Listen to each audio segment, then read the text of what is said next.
You are listening to the Gate 7 International Podcast, a podcast connecting Olympiacos fans from Melbourne to Baltimore, from London to prevails. We are 4 Olympiacos fans from every corner of the world, bringing you news and interviews of the team you love in English. With new episodes twice a week, you'll never lose the latest updates and stories of the team you love. This is our team, our city, and our land. Man Aoniro Trello. You're listening to the Gate 7 International Podcast.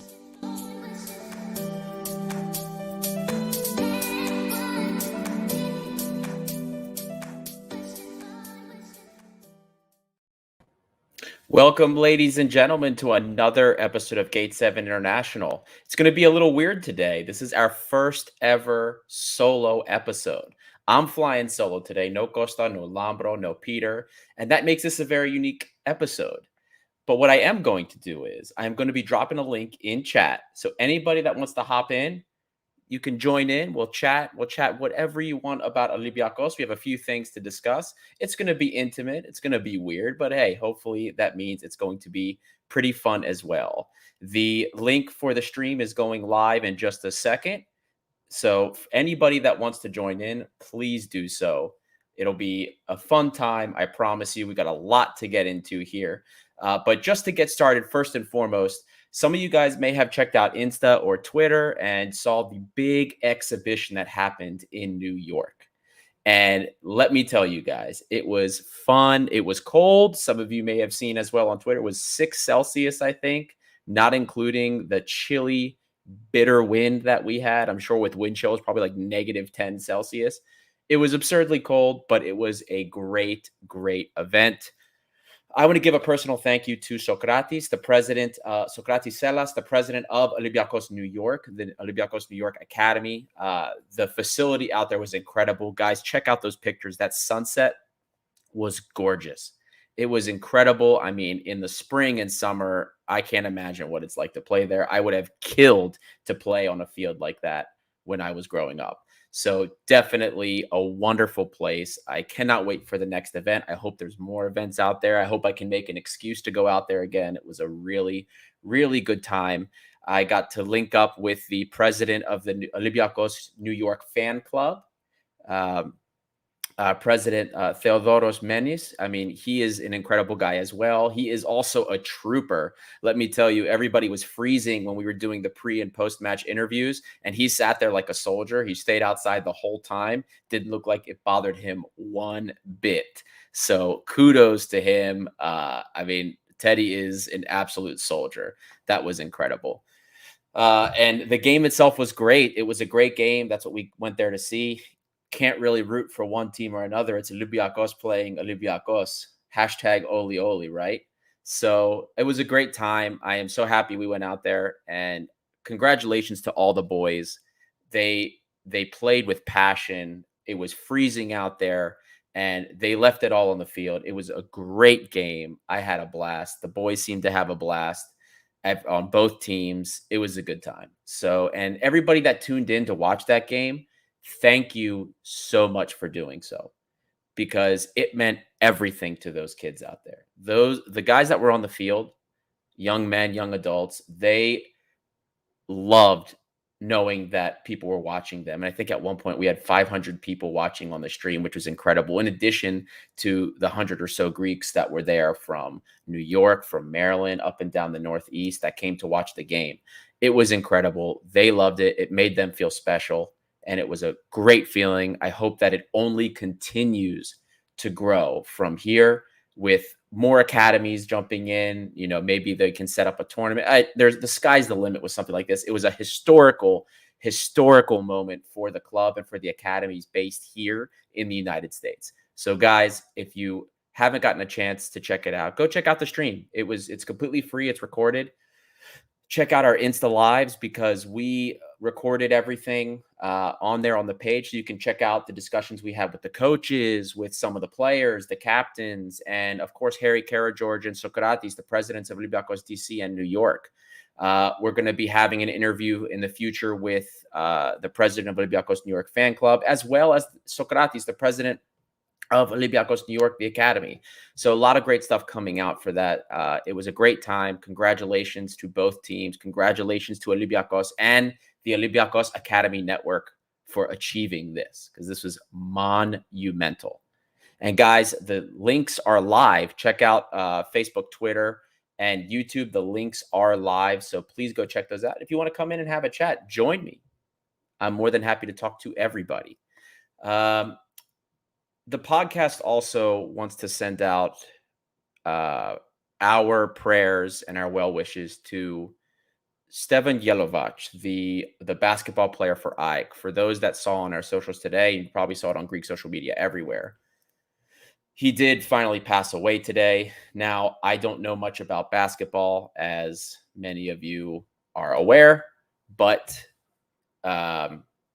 he suffered, I believe it was a brain hemorrhage during training about a month ago. And today he finally passed. It is an awful, awful thing. Our condolences with the family.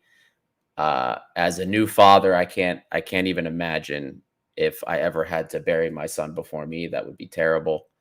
So our heartfelt condolences to the family. It's a terrible thing. And we believe that he's in a better place now. Lastly, thank you to our sponsor, Prevails International. Prevails is your one-stop shop for all of your international transshipping needs, whether you're shipping olive oil, packages, cars, or relocating completely. Prevails International is here to help. Freight forwarding service is available to almost any port around the world, whether it's North America, Europe, Africa, Asia, or Australia. Just contact our friends at 410-675-4696. Now, boys, moving on. A lot of stuff to get through today. And because it's just me solo, there won't be the usual banter. So we'll get through it probably pretty quickly. But let's start with that Greek Cup loss to Olympiacos. Now, this rubbed a lot of people the wrong way. It upset quite a few people. We saw when the game started, we had a lot of youngsters starting this game. A lot of Olympiacos B, a lot of guys that maybe normally wouldn't get a lot of game time in most of these matches. And they started this game. It was very rough. I mean, I missed the first 18 minutes of this game, and I just was getting notifications on my phone. I mean, within first 6 minutes, I see that we're down 2-0, and I thought to myself, this is impossible. What's happening here? How could this be happening? And I get in, I start watching, and I was also able to rewind and watch the time that I missed, and it just seemed like everybody was sleeping. And it's disappointing because in a game like this, you would hope and you would expect that some of the younger guys would have come out to play. This was their opportunity.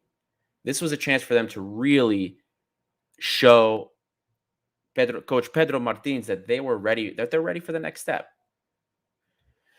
Now, a couple of them, I think people are really, really harsh, and I'll touch on that in a little bit.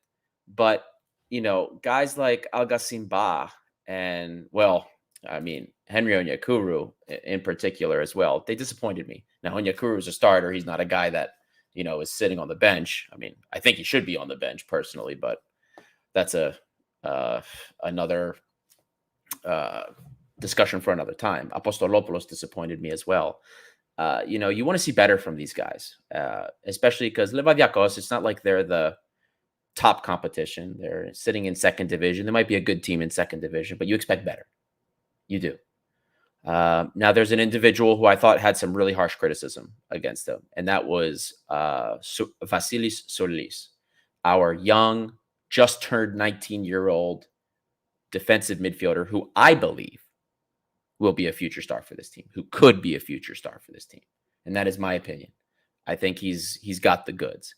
And after this game, I saw on Greek Twitter so many, even diaspora Twitter, so many people that just threw him in with the rest of the players and said, this is another guy that didn't take his chances. And this is why he doesn't play. And this is why he shouldn't be playing for the first team, because he doesn't take his chances. Now, I don't know about you guys, but I thought that was really unfair. And I posted some statistics on my personal social media accounts, verified from Scout, why I disagree with that. And the first thing is, I mean, this kid completed 61 passes. The volume, I mean, almost 70 touches on the ball, which is heavy volume. I mean, we Mari Camara and Jan Villa, they play most games for us 90 minutes, right? And they get a heavy volume. Bukhalakis gets heavy volume, but they don't always get that many touches on the ball. Now, you can make the argument that Solis didn't do much with it. And okay, I understand that. Yeah, he didn't, there wasn't a lot of creative work done, we'll say. Okay. Not a lot of through balls, maybe no key passes, not a lot of balls played into the penalty area. Fine. I agree with that. But 61 passes, 98% pass accuracy from a kid whose role in that game was as a defensive mid. That's, to me, worth something. Okay. All right. You know what? Maybe he didn't create much. I'm not saying he had a great game, but I'm just trying to make the point here that he didn't have a bad game. Led the team in interceptions, by the way. Led the team in interceptions, led the team in not just defensive duels won, but duels. He got involved in everything. He was everywhere. And when you put the heat maps together of him and Kunde, it doesn't even compare. Solis covered so much ground. Now, some of you will say, okay, well, he actually played, the full 90 minutes, and most other players didn't. Yeah, okay, that's fair. That's fair. But even when we adjust for the time that he played, we aggregate it for 45 minutes here, 45 minutes there. I believe that he covered more ground in any one of those instances compared to anybody else playing on him in the time. And that shows, it's reflected in those maps. So we can complain that Apostolopoulos maybe didn't take his chance. Ruben Semedo didn't look his best either. I thought Markovic looked okay. I thought he looked decent. His feet, I mean, the guy is good with his feet and showed to me that he should be breaking into the first team. Alga-Simba, again, like I said, unfortunate. I thought he could have done better. Marius Vrusai was, for me, the man of the match in that game. 2 goal involvements at a time where not many people look good. The question is, why isn't Mario Vrusai seeing more of the field for the first team in normal games? Well, my co-host and I have argued about that I should say we have discussed our opinions on why that is and it isn't. But that's just one of those things that irritates us. Comment coming in from Stelios Patitakis. In my opinion, Martin shouldn't have rotated the team that match from the first game. It wasn't the youngsters' fault to me. Stelio, I'm right there with you, buddy. I don't blame this wholly on the youngsters. And I also agree. I think this team was probably maybe a little bit more heavily rotated than I would have liked. And I find myself, when I say that, it kind of feels a little bit hypocritical, only because we keep talking about how we want to see more youngsters play, more youngsters play, more youngsters play. And Martins doesn't play them. We have a game, he plays all of them. It's one, if it's not one end of the spectrum, it's the other. You know what I mean? And we're just looking for the happy median. We want to see a couple guys incorporated in the team as we go, and here and there, so that they look good. And I think that's the better option. I think Martins went a little bit too over to the other side. And at the risk of sounding hypocritical, I'm happy he played some of the young guys. But I also believe he shouldn't have gone that far. I think maybe he should have played Solis. He should have played Apostolopoulos on the left. I think that it should have been a little bit more gradual, I'll say. But you know what? In the end, I will say it again. I said it on social media, and I'll say it again. I am not worried about the second leg. Reason being, I posted the expected goals for you. I posted for you guys the underlying, some of the underlying statistics, and we created a lot of opportunities. We probably should have had a third goal, even going down too early, even looking as bad as we did, and with our second team playing. As KN803 says here, we have our second team playing also. Yeah, guys, that was our second team playing for most of the game. I'm not worried about second leg. I'm sure our starters are going to be playing, and we'll put this away. I'm about 99% sure. And if it doesn't happen, you guys can tell me I told you so. I'll accept that. But I'm not worried about it. I'm not going to put all the blame on the youngsters. I wish some of them maybe took a better took the chance, to really show something. I will say again, I disagree with those that think that Vasily Solis wasted a chance. I don't think he was bad. I think he was good, and I think he showed that he has the confidence to be the center of our possession, which he was. He was the central point of all of our interplay. When you look at the pass maps, he was the center point for all of that, all of it. And on that, I don't believe that he had a bad game, and I think he warrants himself another call up. And we have ourselves our first guest coming in, Roman. Roman, how are you doing today, buddy? Cheers, guys from Moscow. How are you doing? How All are you good? doing? Good to have you. Good to have you in here. Thank you. I don't remember. Have we been together in the last live we had, or you weren't with us? I was not there. I was not there. Okay, You okay. had Costa and Lambro, I believe. Yes, that was true. That's true. Now, Roman, while I have you, I've just finished wrapping up on the Greek Cup, the loss in the midweek. What were your thoughts on that? Well, the main thing is that I think because it's a two matches on the cup and not one, I think it was a little bit over rotation on that match. That means no matter what, we still have a game home, right? So even if we lose like 3-1 in the worst case scenario, it would be pretty easy game in Karaiskaki, because they're dangerous. They're a solid team, but come on, it's like it's football league team, second division of Greece. I think we don't have so much things to be afraid of, I thought that you were talking about the last game with OFI, so I kind of missed that. Oh, I haven't yet gotten to that. That's actually the next segment. So let's do it. While I have you here, you brought it up, I have so let's only one word. Finally, we were waiting for this match like since the start of the season. It seems, because we keep telling again and again that okay, we were good. We were average, but let's move on. Let's move on. And finally, we have one match when we can say we were actually very good. Not super. We were solid, above average. We had Envila back. Envila, we remember from the last year. We had Ronnie Lopez. Like, he showed us why he was playing for Monaco. He had like millions and millions of transfers. We saw amazing. Actually, not only Cisse, but what's interesting about Cisse and Ba? On the paper, their pair doesn't look so good, but their chemistry it's not bad actually. They were together in I think it was against Arsenal. They were pretty solid in London. They were. That's correct. Yeah, they're like it's because they're about the same style, right? They're both physical. They're fast. They're good in the air, average on the ground when the ball is on the ground. But they're like as a combination, as a chemistry. I think they were solid.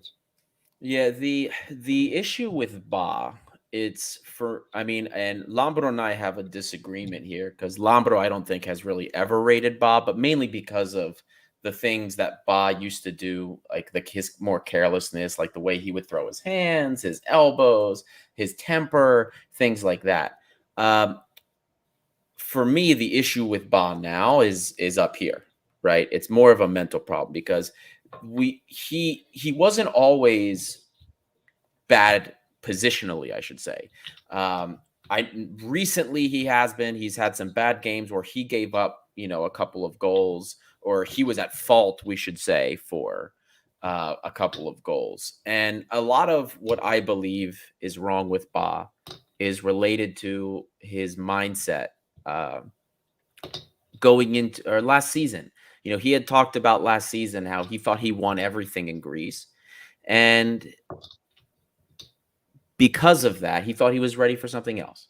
And that is a problem for me. And I understand he's not wrong in that he has won all those titles in Greece. But winning those titles in Greece, right, that doesn't mean that you're ready for it. I think it's not enough. You have to be the best player of Olympiacos, Exactly. like literally the best player of Olympiacos to go for something else. Winning titles doesn't mean anything. Exactly. And that's where I'm in agreement. This season should have been a season for him to really explode. You know what I mean? And to build on the things that he built up the last year and the previous year. You know what I mean? The story around him is fantastic. I mean, we picked him up from second division. You know what I mean? Second division France. And then I remember the first preseason we saw him and we were like, who is this guy? He had a really bad, or he didn't look too good in preseason. And then he just came out of nowhere. I remember his first friendly, I think. I remember that game. But as you said, like in order to get a good transfer to a top Europe team, do something that separates you from the pack, like Tsimikas did. Exactly. Right? Exactly. Yeah. You could see that this guy, like he's outgrown Olympiacos level and he's ready for something else. Bah has shown that us. Moreover, he became worse than he was last year.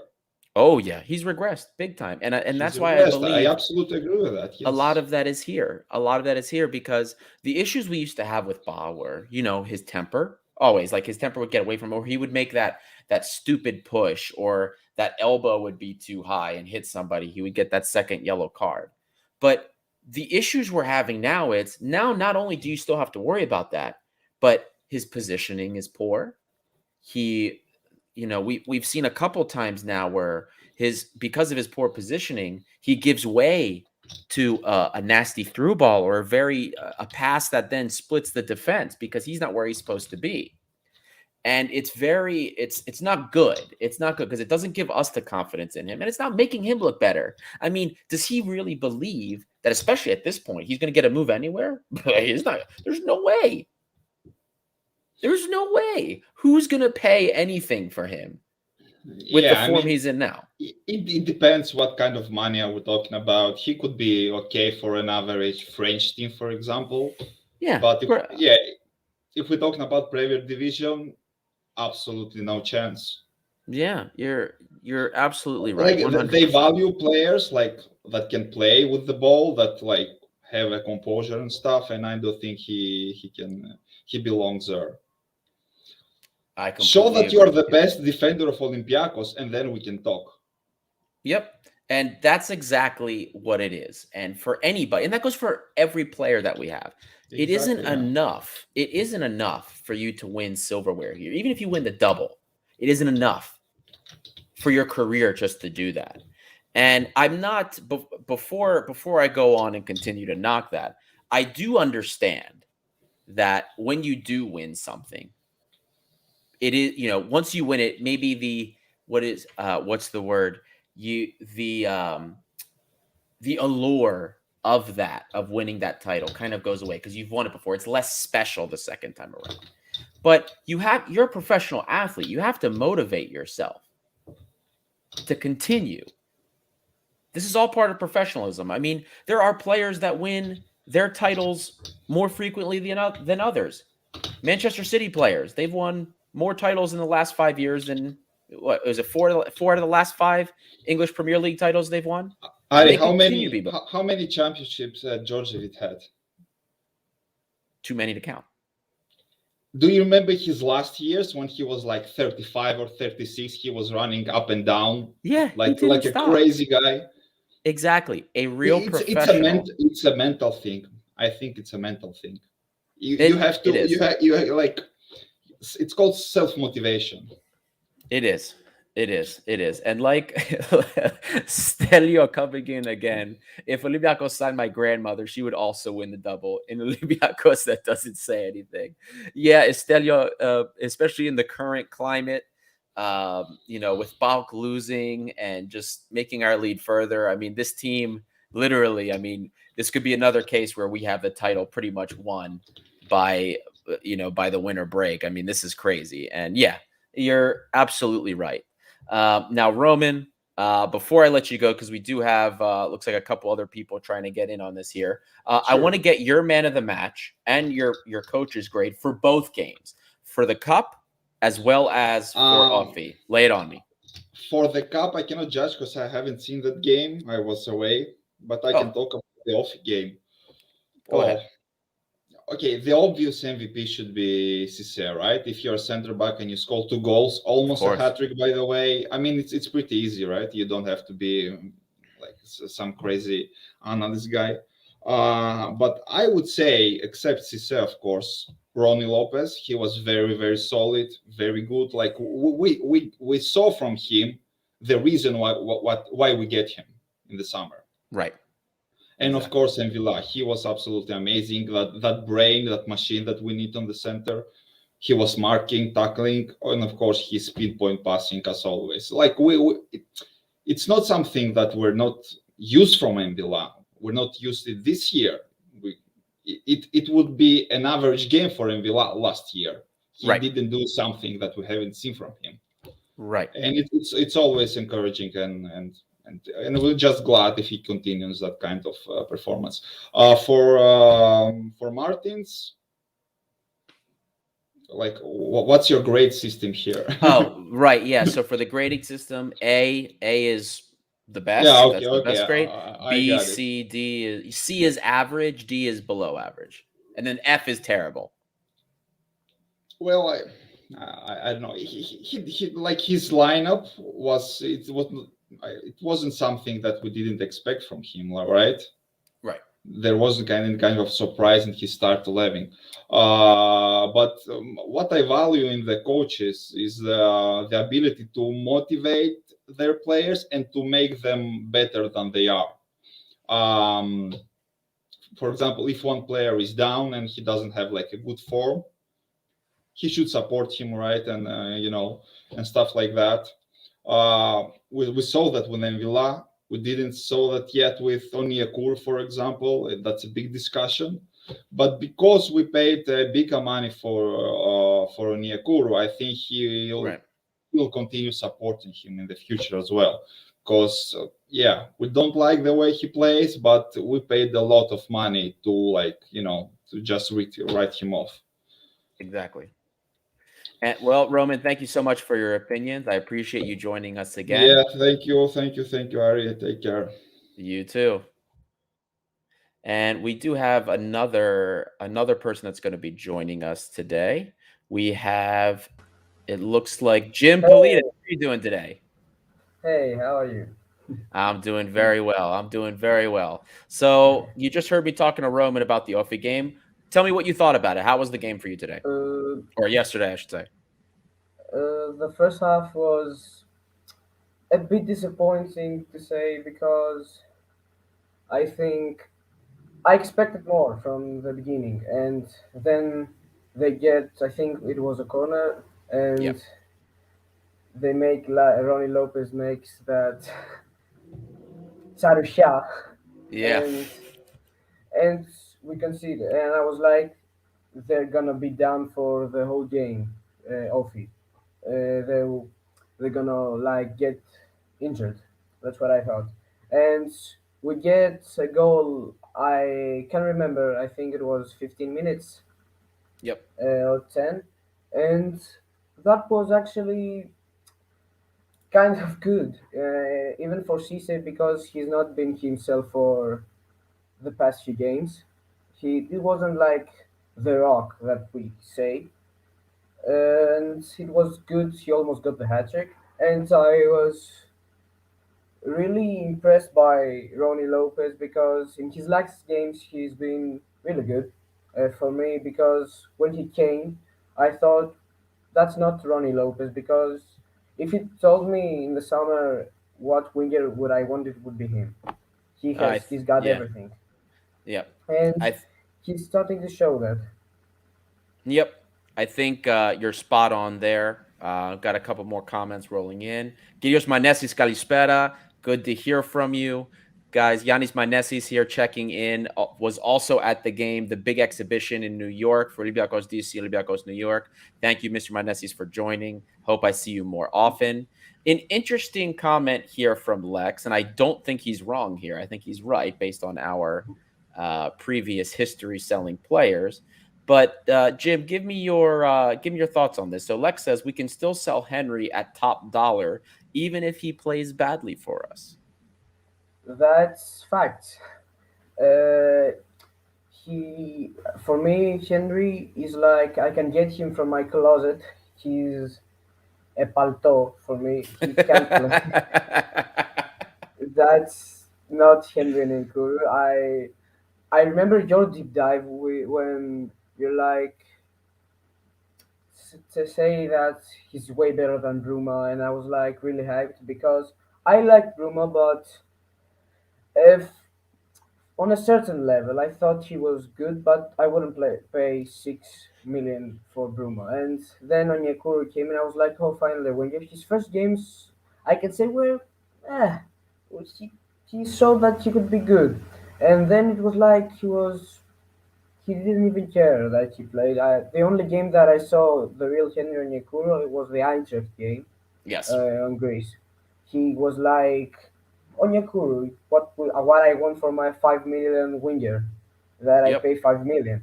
And if continues to play like this, I think we could send him on loan on Galatasaray, and if they with a like option with a 5 million option, oh no, that's a steal. With a 3.5 million option, I think that if they decide to play it, that's what I think we can get from Onyekuru. I don't think we can get anything more. Or if like a Saudi Arabia side wants him. Yeah, and I think that's going to be the case. At least if we don't see improvement, if he doesn't play better, right, Yeah, or yeah, if he doesn't at least start scoring, that's probably the best we can hope for. And then now, if he things change, he gets a couple of goals or has a couple great performances in Europe, I think that will change. The problem with Henry is, and let's forget the money that we spent on him for a second. The When we did the scouting report on him, the deep dive, we saw that he is best. He is most threatening when he is able to get in behind the defender with some space. Maybe if we're deeper in our half, he has space to run and counter. He has speed. And if he has that space for the counter, that's when he's the deadliest. And that's when we've seen him at his best. Now, the unfortunate thing is he hasn't been able to finish very well. And Lex actually, I think, hits the nail on the head here. Bruma and Henry need space to counter. That's not our style of play against 99.9% of our games. And that's 100% right. And that's part of why that this transfer didn't make a lot of sense to me, because in Greece, I hardly saw any case where he would be useful. Because when we play in Greece, everybody usually stacks 10 people behind the ball and defends against us. And that's not something that Onyekuru it's not where he works the best. Now, somebody that can help us there, that's Rony Lopez. And ideally where Rony Lopez should have been helping. And he's been better now, primarily because he's lost all that weight. I think Lex brought that up also here. Lopez lost a lot of weight, and the team physios and dietologists mentioned it. Yes, I believe it was Hernani Gomez brought it up, yeah. He did a and he post, talked yeah, about it. and it's like that. And also, Lex brought up a good point. He says that if we were on the Champions League this year, he might have been useful. Yeah. Yeah, he might have been useful. I think because it's that time where we play at the back most of the games. Yep. Not to say something that's bad, but it's true. If I play Manchester City like last year, I play on a counter attack if something happens. And Onyekuru might have been useful there, and we kind of choked it in qualification games, as you have talked about in that post games. I remember. So he's been good in Europe, like in against Eintracht. I really liked him. Against Fenerbahce, in Turkey, he was completely like invisible, and I Yep. think that's part because they were kind of afraid of him because he had made them pelates, as you said. Yes. So I think most of the times that he got the ball, he had like 2 or 3 players on him. So I can't blame him for that much. I really can't. But like in Greece, the Levaliakos game, I think that was terrible. Yep. If you can't play against Levaliakos, Tinapol.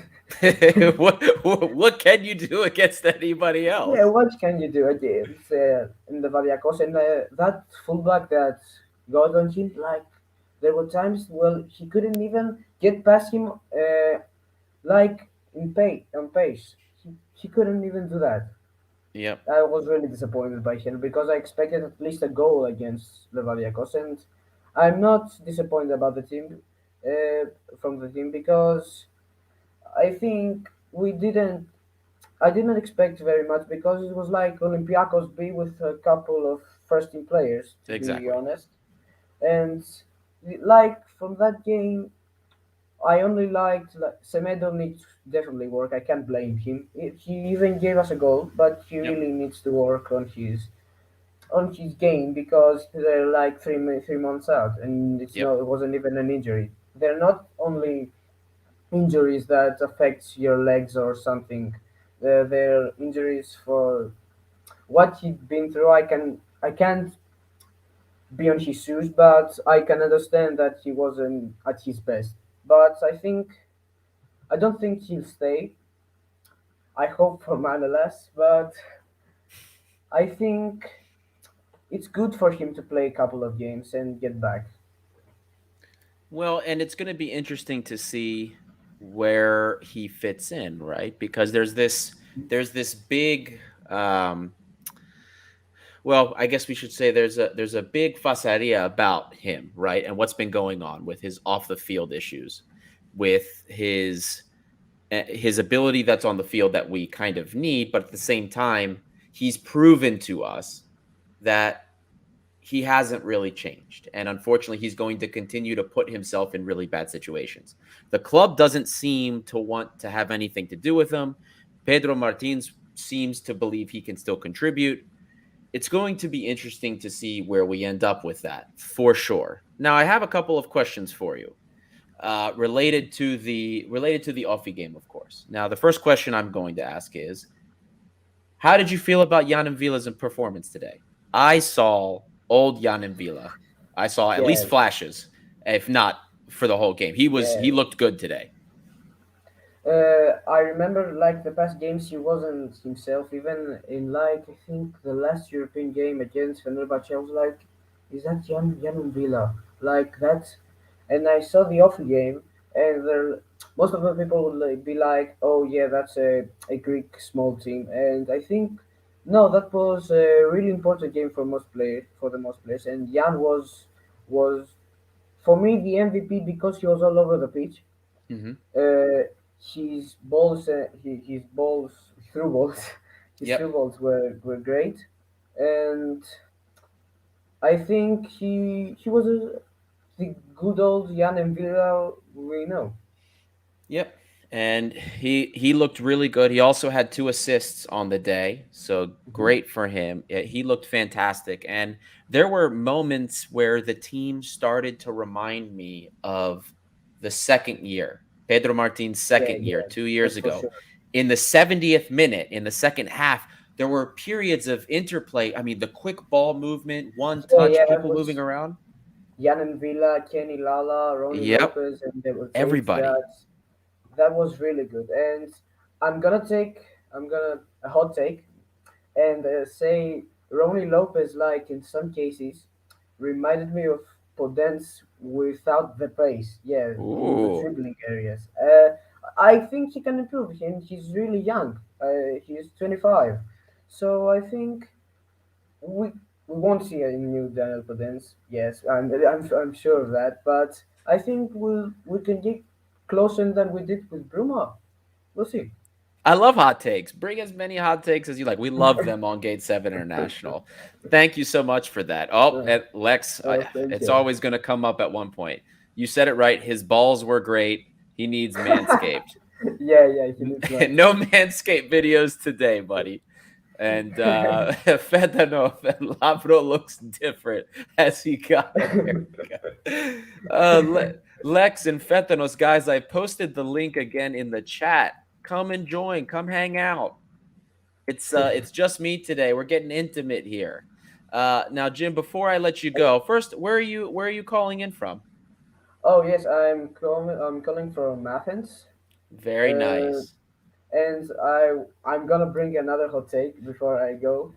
I Please. think if Onyekuru doesn't perform at the level we expect him, because I think he won't, Christian Pavon is on free on January, and I think he really fits the style that we want to play. He's a Kevin Miralles type of player, and I would really like him to join because he's mainly for free when we tried to sign him on the summer. In the summer. Yeah, so Christian Pavon is a very interesting one. I paid attention to him at his time in the MLS, and he's a decent player. The only thing with him is he has a similar issue. I think, is still going to court over sexual assault charges. Uh, Oh, yes, so that's part of the reason why we didn't make the big move for him over the summer is because we were waiting to see how that turned out. yeah. I don't Uh, want a new Semedo, so yeah, no, you the, don't have to deal with that again. So we'll see.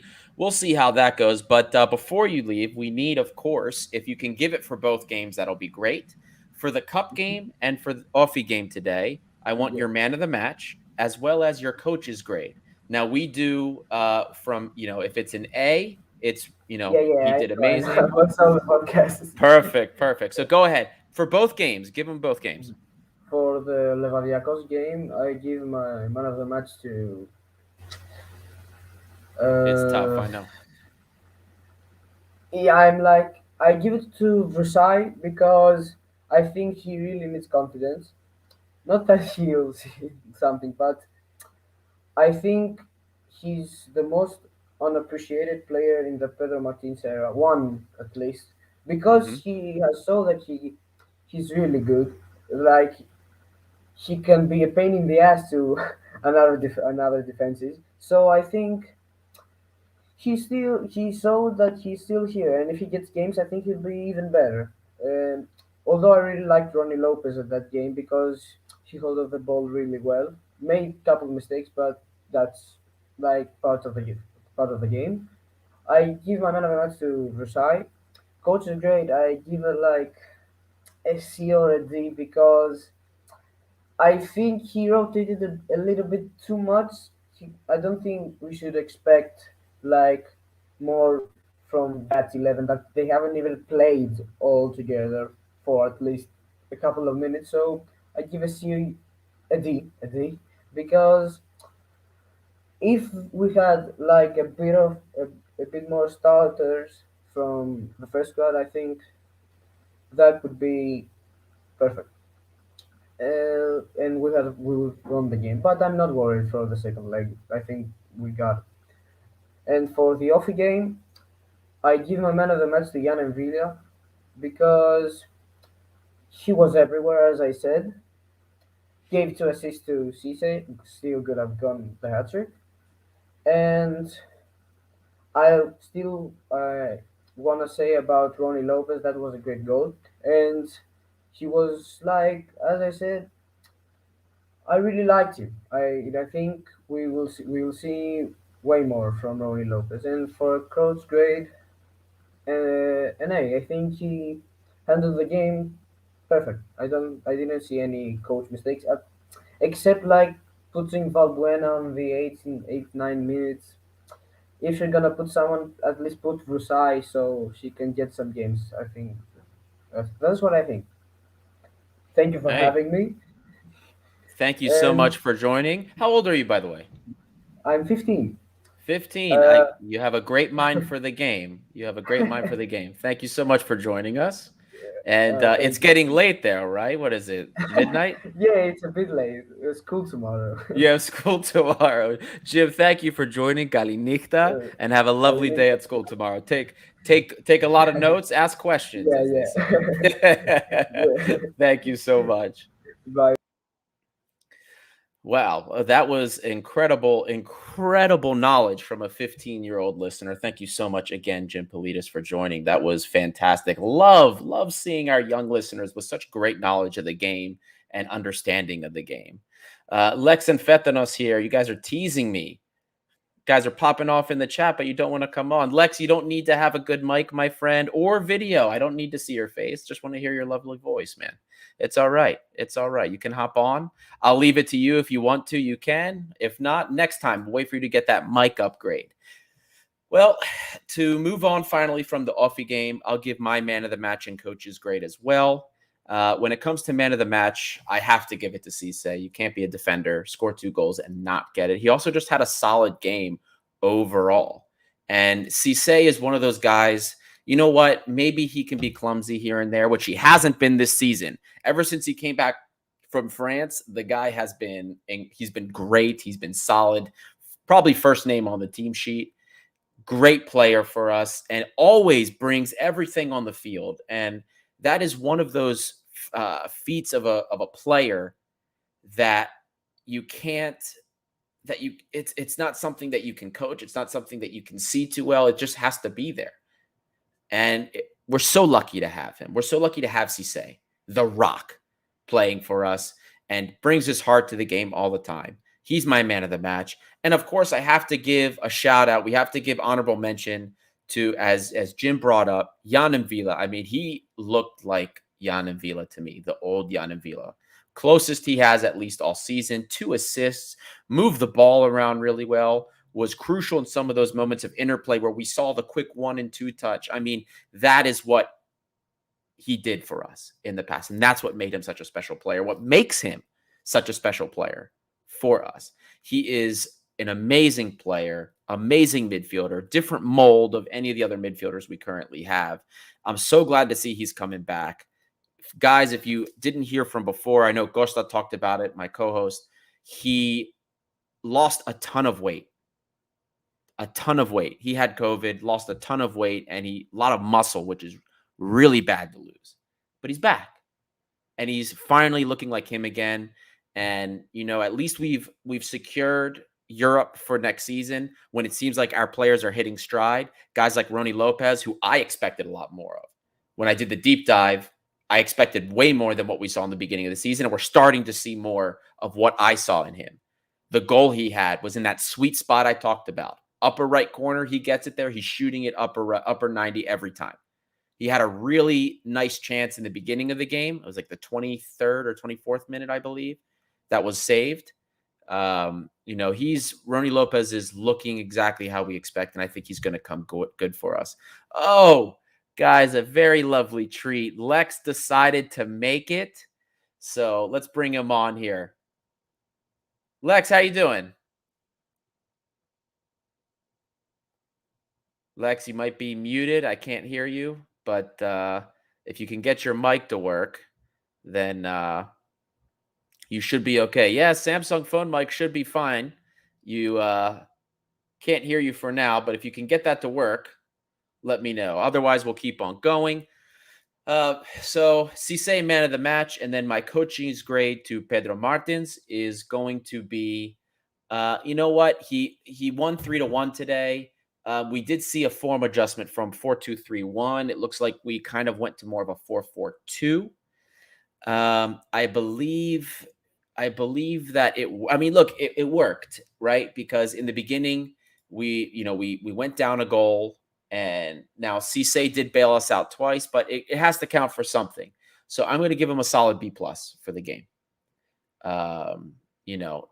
Maybe if we didn't start so slow, it would have been an A, but I can't give him a bad grade at least. So we'll go for that. A couple of other comments we'll get into before we move on to the Olympiacos B game. L Street 47, and we keep continuing. The Box fans wanted to get the champion. Yes, I saw that. The comments after Box game, hilarious. My personal favorite were all the ones saying Yamena, Nikisel Pauk. That was one of my personal favorites. I love that. I love when I see that every single time. Lex, we're going to try round 2, buddy. All right. We're going to try real quick. All right, Lex. Are you there? Is the mic working? You don't seem to be muted. Oh, we lost Lex. Maybe third time will be the charm. Lex, if you can come in one more time, we'll see if we can get this to work again. Moving on from the Olympiacos OFI game, we had Olympiacos B played today against Panserikos, and they won 2-1. Goals from Kosti and Vilis. I did not get to watch this game. I will get a chance to watch the replay tomorrow when the data populates. But love to see the boys doing well. Love to see the boys succeeding and kicking butt down there. Like I said, Solis has been doing great since the start in the games that he has played for the B team. I believe he is ready for first team. I think he should be staying with the first team and seeing minutes, substitute appearances, or games against bad teams. I really believe Vasily Solis is ready for the next level. And he's probably one of the only guys, I'll say, from the B team that really deserves the most to be there. Have a comment here from KN803. I like Cisse a lot also, but he is becoming really dangerous for our defense. Maybe Semedo can handle him, but other defenders like Ba or Papastathopoulos cannot play well with him. And so what I'm going to say about that KN803 is that you have to remember, we are used to, and because we've had Semedo, right, for 3 years, we are used to Semedo's ball playing ability. We are used to him being the quarterback and possession starting from him. Now, we don't have that, right? We haven't had that for a few months. Cisse is not a ball playing center back. Now, that's not to say he can't play with the ball at his feet. It's just saying that he's not as technical as Ruben Semedo. We've never really had a player like Ruben Semedo before. Retsos is probably the last defender we had that could really control the ball as well as Ruben Semedo. Markovic is similar like that. Not to mention, Ruben Semedo is also a pretty good defender. I mean, every season, statistically, he's the top defender in the Super League. Every season. And there's a reason for that. I mean, he's a good player. We would never have gotten a player like Semedo if he was not in the type of trouble that he was in. So part of the problem when we lost Semedo and we got used to playing the ball out of the back and playing possession out of the back and being so comfortable with that, when you lose that, but you rely so heavily on that, you still expect it with the other guys that come out there. Now, Socrates and Cisse are great players, great defenders, but I don't know if it's safe to say that they have the same technical capability that's Semedo. I don't believe they do. Not to say they're bad players, because that's not at all what I'm saying. It's just to say that they don't have that same ability. But we still play as if Semedo is back there. And you see when we get pressed that we get in some trouble. So I understand that. And I think part of the thing is, if we're going to play Cisse next to anybody, it has to be a guy like Markovic. And that's why I believe Markovic needs to be integrated into this team sooner rather than later. We have another comment here from Stelio. First goal was a very questionable penalty, and our second goal was a goalkeeper mistake. The goal that we conceded was a pretty nice goal outside of the box, down the left corner. Look, I'm going to be moving on from this. I didn't watch the B team play, whether it was a questionable penalty or not. I did see a replay at least of the Vilas goal, but I didn't watch the game. There's not much I can tell you about that. I'll have more to say about it once I'm able to actually watch the game, but I will take your word for it, Stelio. I'm just happy that the B team is playing well. That's what we want. We want to see them playing well, and we want to make sure that we have something that we can supplement the team with going forward. All right, third time's the charm, Lex. Let's give it a shot, buddy, okay? All right. Lex, are you there? Is the audio there?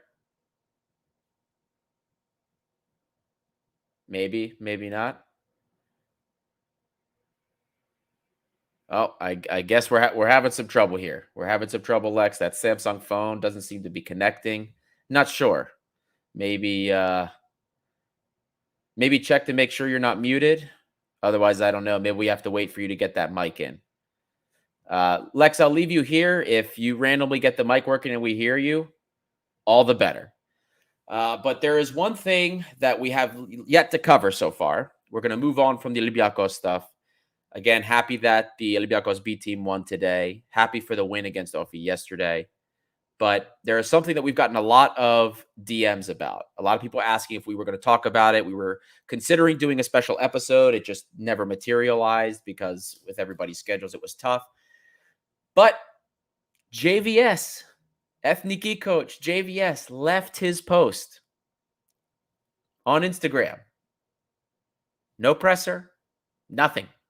Just Instagram that he was upset that it was taking so long to hear from anybody, and he didn't believe that his goals and EPO's goals or the EPO's goals aligned, and he wanted out. I guess kind of did me a favor because I wasn't a fan with him. I really didn't want him to be renewed. I didn't see more positives keeping them. I would have rather rolled the dice with somebody else personally, so he did our job for me.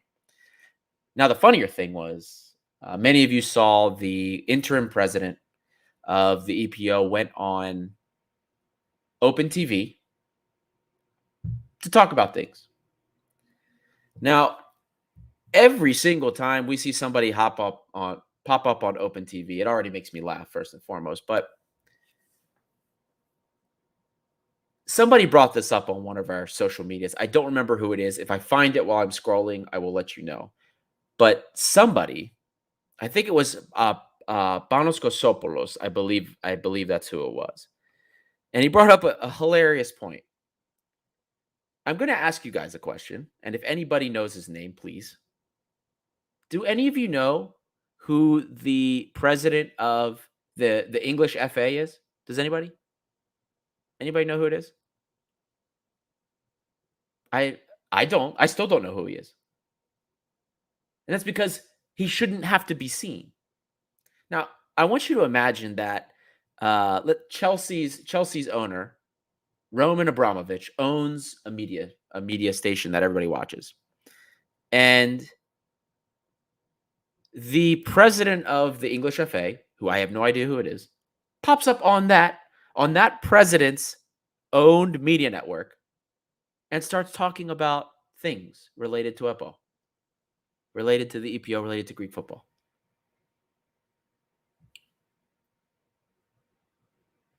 It should sound weird because it is. It's really fucking weird.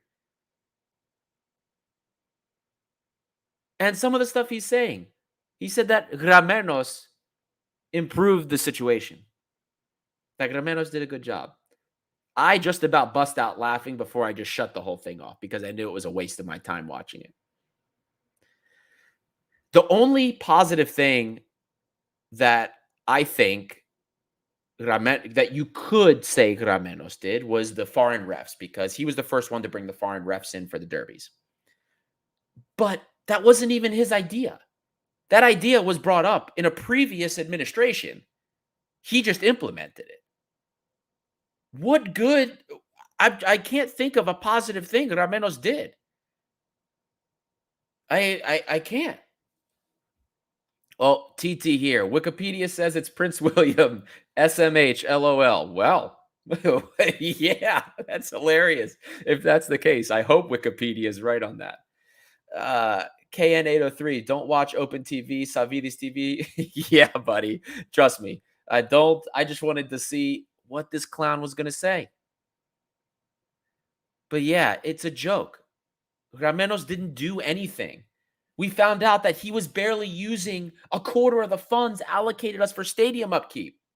Your job as EPO president is to be doing things to help make the league better. And you didn't do that. He didn't even do what was within his power. Forget about the bureaucracy behind it. He didn't do what was within his power already. Worthless. Worthless. So don't tell me that Gramenos did anything right. I don't believe it. I will never believe it. Now back on JVS.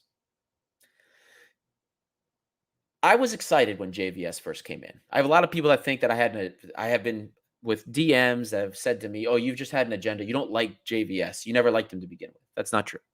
When JVS first came in, the last couple games of that qualifying campaign, that disaster of a qualifying campaign, I liked what I saw from JVS. I thought this guy maybe can make the team play open. I thought, what he did against Italy I thought, I was like, wow, maybe, we do have talent. Maybe we can play this ball. Everyone kept saying, oh, Greece isn't capable of it. All we can do is play defensive, defensive, defensive. Park the bus, park the bus, park the bus. That's all Greece is. That's our identity. And I thought to myself, maybe he can do it. Maybe he can do something else. But then Nations League crawled around, and some of the behind the scenes bullshit starts. Some of the weird choices for the team start, not related to form. No explanation why people get called up. Stafilidis hadn't played for his team in almost a year. One game in a year, he gets called up. Siovas doesn't even say anything bad. Gets isolated from the team. Socrates, Manola. JVS swears he's had conversations with them and that they didn't want to play. Then we hear from Socrates that he hasn't talked to anybody.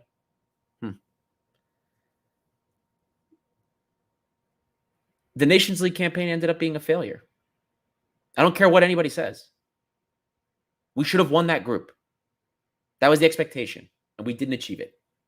Failure. Big fail. That was it. For me, that was done. It was failure. Now, the real test for me was the qualification campaign. I said I wasn't happy with the Nations League. I wasn't impressed with anything I saw. And I was willing to wait to see what he did for qualification campaign. I hope maybe he would learn some of the lessons, especially because the friendlies, some of the experiments he did during the friendlies were interesting. I thought, hey, maybe this is something going forward. But he didn't learn from his mistakes. He gets a lucky result against Spain, hangs his hat on that, and then we see the same bullshit for the rest of the campaign. We get a decent result against Sweden, a game where they probably should have won. I mean, the underlying data had them as the winner. They just weren't, they couldn't score. That was the problem.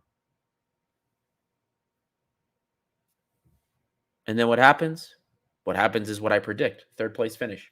And if you look at the underlying data, and I am going to be posting a bunch of graphs and statistics that we made, but we were third place. We were the third best team in our qualifying group.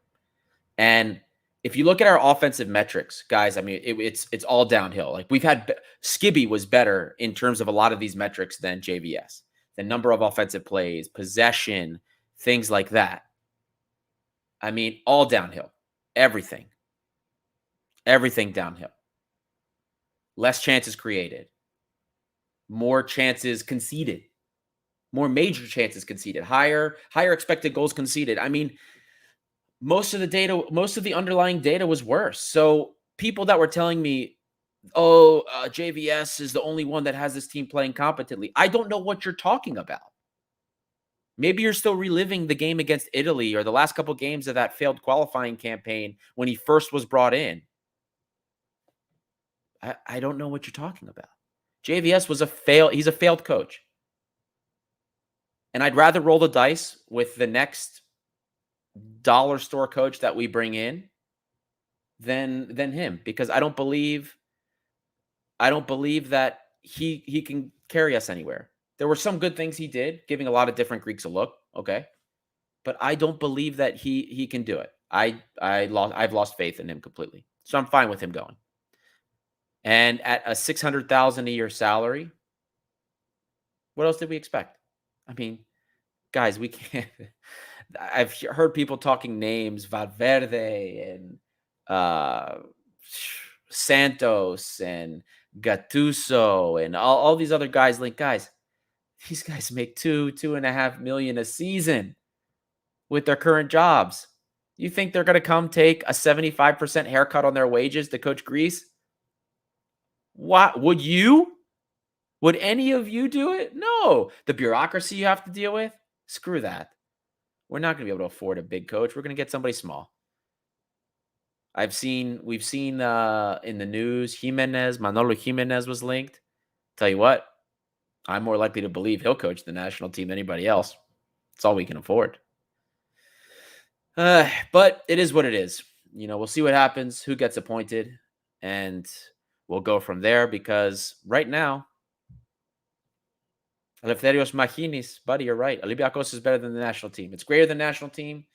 All the national team does is frustrate us, but, it's like, it's masochism. We love to be tortured by them. We love to inflict ourselves with punishment by watching it. If we weren't Greek, we wouldn't even care. But I mean, what I don't even know what else I can say about it. And Fetanos, thank you so much for bringing this up. I forgot to talk about this completely. I don't know how I could forget. Have you talked about the Martins extension? No, guys, huge news. So there was a Gazeta article about some Al Nasser interest in Pedro Martins, which then they ended up signing the Boca Juniors coach.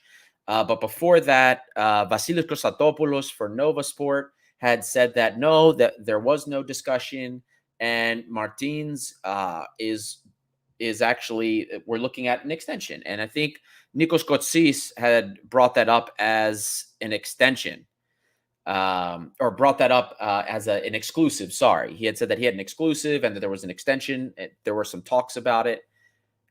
Guys, that's interesting. Now, there was a conversation that we had on a previous show about Martins and the current what was going on. We didn't think he would renew. We wanted him to finish the season out and then, obviously part ways, maybe bring the next coach in based on what's been happening. But the context for that was that we didn't think he would renew, right? We didn't think he was going to. We think he was just going to part ways and that we were going to have to move on, find another coach. And we were okay with that. Maybe it's time for change. But the team is beginning to play better, at least at some points. There are players turning up that didn't turn up. Rony Lopez losing weight, kind of looking like the player we wanted, things like that. If Pedro Martins really wants to sign an extension and we're going to secure him long term, and then that thought leaves his mind, I want him to stay. I was comfortable with him parting ways if it was a question of whether or not he didn't want to be at the club for him, because that distraction that clouds your mind as a coach, as a player too. If we can remove that and we're securing him for at least another season, I'm fully on board with it, because then his mind is here 100%. And beyond that, guys, a 5th season in a row with the same coach? I don't know if somebody can look back into Wikipedia or something and find out our coaches, but have we ever had a coach in the modern era stay for 5 seasons? I mean, I know that the longest coach we had before that, Bajevic, had stayed for 3 seasons. That's it. But have we ever had a coach for 5 seasons? 3 seasons from Bajevic? Who else stayed for 3 seasons? 4 seasons. But 5 seasons? It's incredible to me, especially in the modern day. Even in top leagues, there's no more the Arsene Wenger, Sir Alex Ferguson, Diego Simeone, where you have a guy that's there for 10, 11, 12 years or more. Doesn't exist. Lex, another comment from Lex here. Has anyone in the Greek league? No. Martins, I believe, and Stelio is saying the same thing here. I believe Pedro Martins is the longest tenured coach in the Super League, period. I believe that. Now, again, I don't know a lot of the teams that are 40 years and back, 30, 20, even 30 years and back. So if somebody can correct me, please. But I believe if Pedro Martins coaches are 5th year, he will be the longest. He is the longest tenured coach, period. And that says something. That means that this team, this club, has a long-term vision, and it does want some kind of stability. And that is what continues to keep us at a level beyond the competition, because this is how we react. This is how we are. Almost every team now in the Super League has changed their coaches already in the middle of the season. Not every, almost every. It's crazy. We're not even halfway through the season yet. It's unbelievable. And I am fully on board with this if we are able to do it. If we are able to keep Martins for a 5th season, have him solely focused on the club to finish the season out, I'm on board with it 100%. My only critique is I hope that he starts to introduce at least some of the guys, the younger guys that deserve the first team appearances, like Vasilis Solis. I want to see him with the team. He's been training with the first team already for 2 seasons prior to the B League or prior to B teams being introduced. I want to see him with the first team. I want to see him playing, at least even in games that maybe aren't so meaningful, or even in substitute appearances. He deserves it. This kid is a good player. And I believe personally that he can be a star. They could be the next, at the very least, the next Bouchalakis for us, but I think he's better. I think he could be better. His tendencies, the things that he does with the ball are more progressive than what Bouchalakis has to offer. So I'm on board. That's just the one critique I have. The one thing I hope that we can see in the future. Now, guys, we've been going at this for an hour and 11 minutes. Thank you for sticking around. First solo podcast. I guess it can be done, So this was fun for me. Thank you, guys. Thank you, everybody. Roman and Jim for jumping in. Lex, thank you for trying. We'll get you next time. I think I saw 1 or 2 other people come in and leave. Sorry, maybe I had you in the lobby too long waiting. I apologize. Next time we'll do this again for sure. Thank you guys again for listening, especially if you've made it this far. We have so much more content in store for you guys. Like I said, we have a future interview with the president of the Olympiacos New York fan club. Teddy is a wonderful guy. I can't wait for you guys to meet him.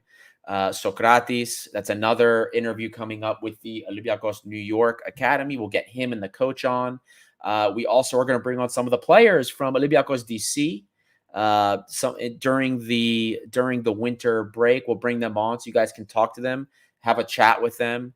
It would be really nice for you guys to get to know them. These guys could be future stars for Olympiacos or future stars in general. And of course, guys, because it's the winter coming up, we will be doing another Boozing with the Boys. I'm so sorry. We have been meaning to do a Boozing with the Boys for a while. It just hasn't happened. Schedule got busy. Things have also been busy between us and between the hosts. But we do plan on doing another Boozing with the Boys. So do not fret. We want to see all your faces, and we're going to continue bringing everybody on board with these open shows where we want you to join us. This is a show by the fans for the fans. Okay, we want your input, not just ours, because we're fans too. And we only did this because the content didn't exist. We're here for you. You're here for us. This is a symbiotic relationship, guys. We love to do it. And I hope that you guys continue to want to be here with us. Next podcast should be midweek. Sorry, guys. I know some of the midweeks here and there have been iffy. Again, the schedules coming up to the holidays have been tough for all of us. But the plan is always to do post-match midweeks if we can, if not something else. We also may have a special basketball episode coming up. So keep an eye out. We will keep you guys updated. I promise. Lex, I will tell Costa to bring the Tsikoudia as well. I'm sure he'll love that. He'll love to hang out as well. He'll bring that on his Boozing with the Boys. So thank you guys again. Gate 7 International, by the fans, for the fans, and we'll see you next time.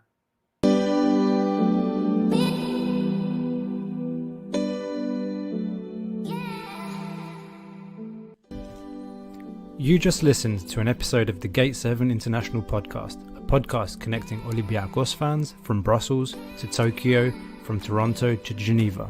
We are 4 Olympiacos fans from every corner of the world, bringing you news and interviews of the team you love in English. With new episodes twice a week, you'll never miss out on the latest updates and stories of the team you love. If you liked what you heard, make sure to follow us on social media at Gate7INTL, give us a subscribe on YouTube, or even leave a review on all our podcast channels. Until next time, this is our team, our city and our story. Θρύλος είσαι. Στο μυαλό κάτι μαγικό.